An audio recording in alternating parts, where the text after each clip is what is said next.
Buenos días, somos del grupo 603 de la carrera de Ingeniería Civil del Tecnológico de Estudios Superiores de San Felipe del Progreso.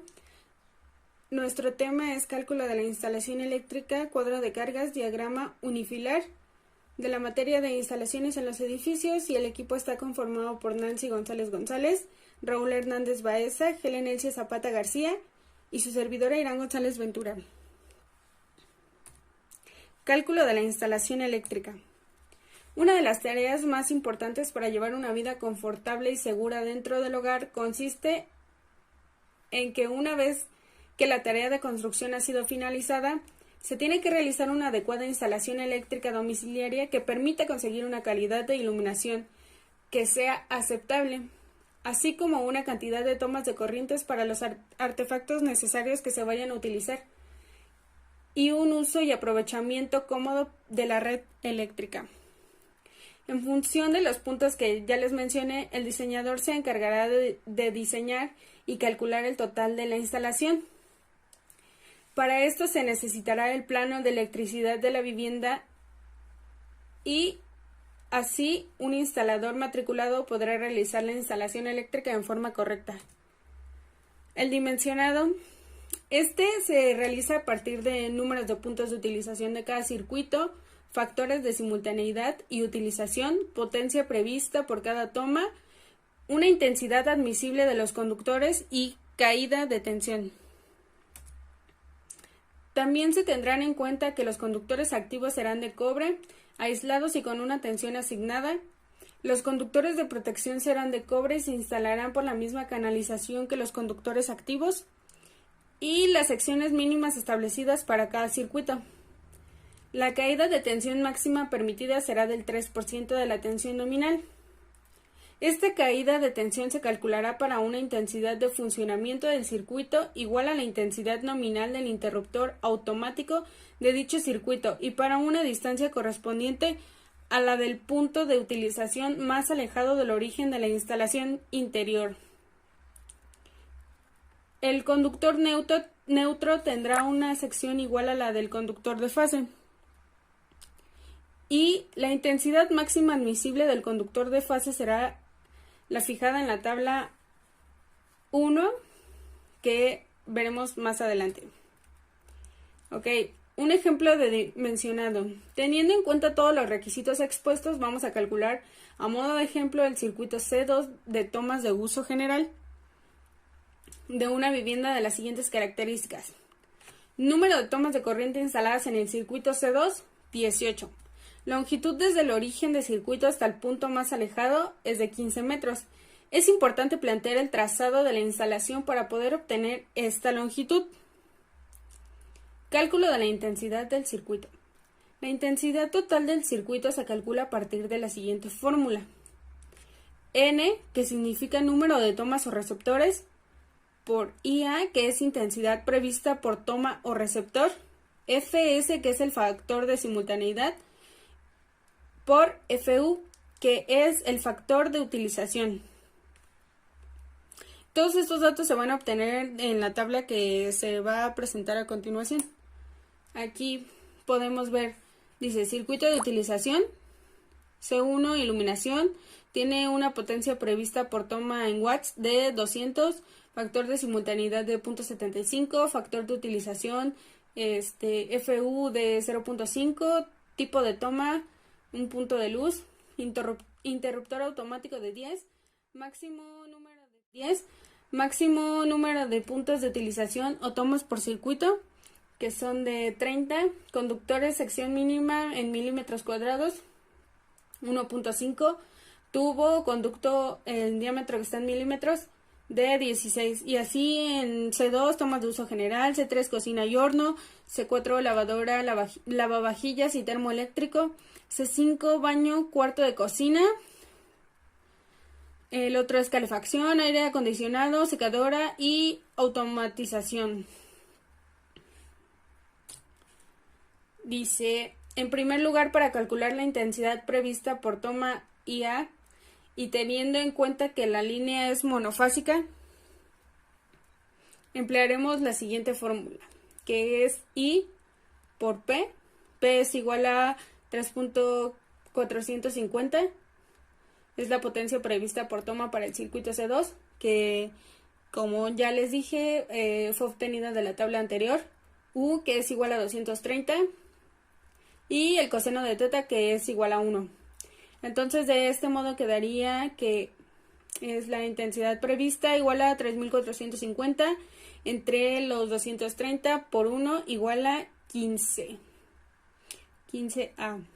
Sustituyendo todos los valores en la fórmula sería 20 por 15 por 0.2 por 0.25, eso es igual a 15, 15 por A. Ahora, lo segundo, seleccione la sección del conductor de fase empleando la tabla 1. Para utilizar correctamente la tabla seguimos los siguientes pasos, que es la instalación empotrada bajo tubo, método de instalación B1, tipo de aislamiento y número de conductores cargados. Esto teniendo en cuenta que la intensidad del circuito calculada es 15A y que vamos a emplear conductores de cobre y obtenemos un conductor de fase de 1.5 milímetros cuadrados cuya intensidad admisible es de 15A y por tanto igual a la intensidad de cálculo. Sin embargo, observando la tabla, vemos que la sección mínima de fase para este circuito es de 2.5 milímetros cuadrados. Por tanto, nos quedamos definitivamente con la de 2.5 milímetros cuadrados. Se muestra a continuación sobre la tabla la secuencia de entrada en la misma.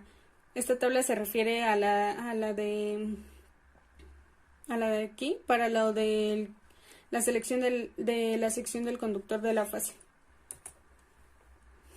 Ok, es esta. Instalación de referencia. Conductores aislados en conducto en una pared térmicamente aislante. Tenemos aquí tabla y columna, intensidad admisible para los circuitos simples, aislamiento PVC y aislamiento XLPE o EPR. Y pues tenemos aquí en conductores aislados de un conducto en una pared térmicamente aislante, la tabla 1 bis, columna 4, que es la de hace un momento. Acá abajo tenemos polietileno reticulado 90 grados.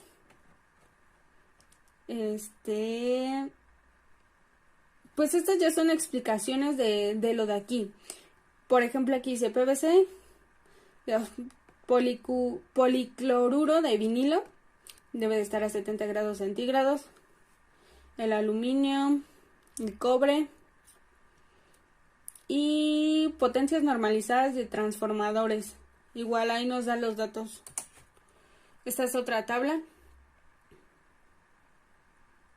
Igual nos explica el cobre, aluminio. Ahora tenemos la comprobación de la caída de tensión.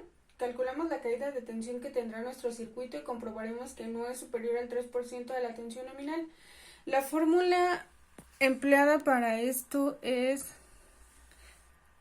delta igual a 2 por P entre U por ρ por L entre S. Tenemos que tener en cuenta que vamos a comprobar la sección obtenida de 2.5 milímetros al cuadrado. La conductividad del cobre a 70 grados es ρ igual a 1 entre 48. La longitud del circuito es de 15 metros. El 3% de la tensión nominal es de 6.9. El interruptor automático del circuito, según la tabla 1, es de 16A. Por tanto, la potencia con la que se calcula la caída de tensión C2 será equivalente a la intensidad nominal del interruptor automático de dicho circuito. Es decir, ρ igual a I por U por coseno de teta.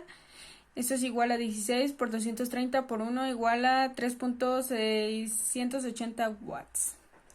Sustituyendo en la fórmula 3 queda como delta es igual a 3.680 entre 230 por 1 entre 48 por 15 entre 2.5.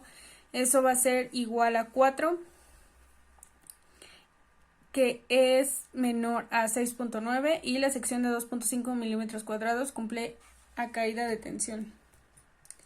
Ahora el dimensionado del neutro, del conductor de protección y del tubo de protección. La sección del neutro será la misma que la de la fase, es decir, de 2.5 milímetros cuadrados. Con la siguiente tabla se obtiene el conductor de protección. Sección de los conductores de fase de la instalación. Sección mínima de los conductores de protección. Aquí en sección de los conductores de fase de la instalación tenemos que S es igual a... No, perdón, S es igual o menor a 16 y la sección mínima de los conductores de protección es SP igual a S. Y abajo tenemos que es S mayor a 35 y en la sección mínima de los conductores es SP igual a S sobre 2. En este caso el conductor de protección es de 2.5 milímetros cuadrados. El tubo de protección se obtiene directamente de la última columna de la tabla 1. Obtenemos un tubo de 20 milímetros de diámetro exterior y tenemos finalmente definido y dimensionado el circuito C2 de la vivienda como sigue. Conductores de cobre unipolares y aislados, siendo su tensión asignada, que es de 450 sobre 750, empotrados bajo tubo de diámetro exterior de 20 milímetros, formada por un conductor de fase de 2.5 milímetros cuadrados y un neutro de 2.5 milímetros cuadrados. El resto de circuitos se dimensionan siguiendo los mismos pasos, pero tomando la precaución de utilizar los datos de la tabla 1 correctamente según el circuito que estemos calculando.